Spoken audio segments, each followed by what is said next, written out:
خد الدكتور ده فلوس؟ واخد 5000.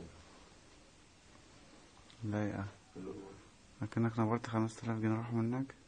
لا، عمل على فكرة دفعت شهادة. هو قال لي تدفع مع خد، لا كنا متفقين على كده. أنا أجيب الحاجة وهو أنا غير، وهو عمر كنا متفقين على كده. احنا جبنا الحاجة هو علي يجيب الخبير معرفته، يديله ما يديلوش بقى هو حر. طب اقول لك بقى صافي بقى، بقول لك كل ده صح. دي كتبة دي بقول لك مش راكبة على بعضها. يعني كتاب يقول لك فلان ابن فلان ابن فلان.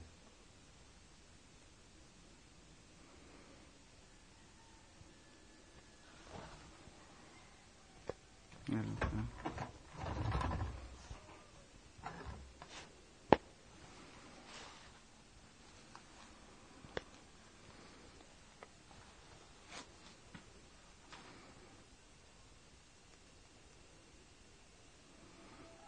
يلا التاني بقى.